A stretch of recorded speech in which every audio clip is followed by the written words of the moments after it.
Hi guys, it's Will and welcome to another video. In today's video we are going to be taking a look at the top 5 rarest mounts in classic vanilla World of Warcraft. The mounts that have made this list have done so through various different means, whether having an extremely low drop chance, event-based reward, or just sheer determination to collect. Each of these mounts will be available on the vanilla servers at one point or another. So without further ado, let's get into the video. Kicking us off at number 5 is, in my opinion, the easiest to obtain, and that is the Horn of the Frostwolf Howler and its alliance counterpart, the Stormpike Battlecharger. These two mounts are obtained by gaining exalted reputation with your Alterac Valley faction. The good news is, when it comes to these mounts, Alterac Valley is by far the easiest battleground to gain reputation in. If you were to play hardcore throughout an entire Alterac Valley weekend, the chances are that you could rank all the way up to exalted in those 3 days. You're probably going to be sick of Alterac Valley afterwards. I know I was when I did it, but the payoff was certainly worth it. I was able to ride around on a much more superior looking mount in my opinion when I was able to afford the riding skill instead of having to use the default undead ones. If you were pushed for time and only wanted to farm one of the mounts off this list, it is probably the easiest to obtain out of this selection.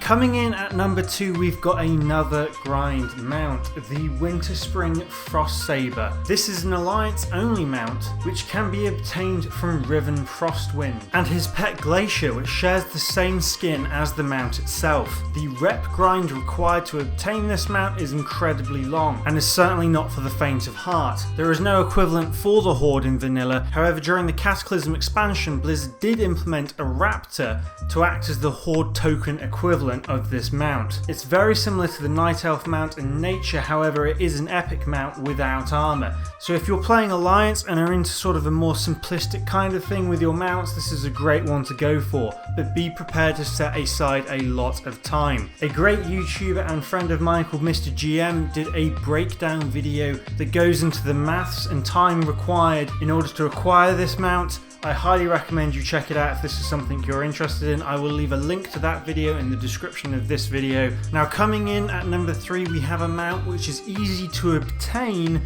when you can obtain it, and that is the Black Qiraji Battle Tank.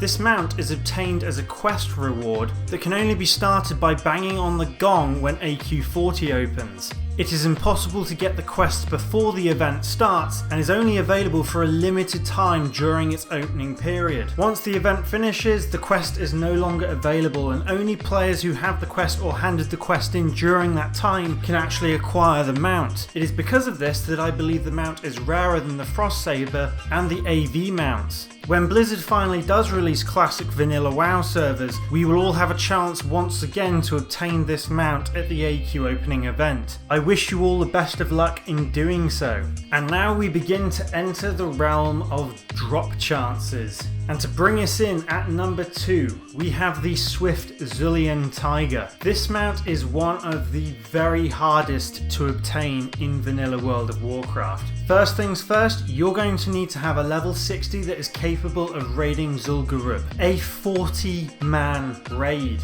Providing you've got that, you then need to get a raid group together and kill High Priestess Thekkel, the only boss in the instance which drops the mount. Now, this boss does not drop the mount automatically.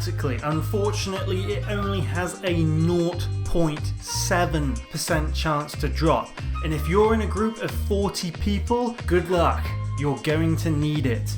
The drop chance was later upped to 2%, but this only happened once vanilla had come to an end. For anybody who is looking to experience the legitimate vanilla servers, I am afraid you are going to be stuck with that 0.7%. This is one mount that I've never been able to obtain, and as far as I'm aware, I have never seen it in game. Perhaps when the classic servers drop one day I will. And now guys, to bring us into the rarest mount in vanilla World of Warcraft, we have none other than Baron Rivendare's Deathcharger's Reins. Dropping from the last boss of a 5-man dungeon, you may think you stand a better chance of getting this mount over the Tiger, but unfortunately for us, during vanilla, the drop rate on this mount alone was 0.02%. Again, like the Tiger, the drop rate on this mount was raised to 1%, after vanilla had ended, but unfortunately for us, if we're going to be chasing this mount in vanilla, those are the odds that we're stuck with.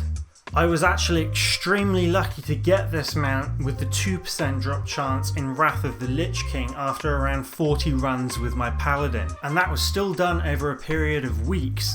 An honorary mention that I'd just like to give before we wrap this video up. Before patch 1.4, all of the level 40 epic mounts didn't actually have any armor on them. When patch 1.4 did hit, a lot of the level 60s traded in their original mounts for the armored versions. As a lot of people hadn't reached 60 by patch 1.4, seeing these kind of mounts in game was very rare. When the new servers launch, if you're lucky enough to get to 60 beforehand, I suggest you get one of these mounts because they will become collector's items in the future. Okay guys, that just about wraps it up for this video. I hope you've enjoyed it. It was certainly fun making it. Thanks for the continued support that this channel has received. It does mean a hell of a lot to me. I really appreciate the positive comments that you guys leave. I'm so hyped for these new servers. Hopefully I'm going to see some of you guys on there.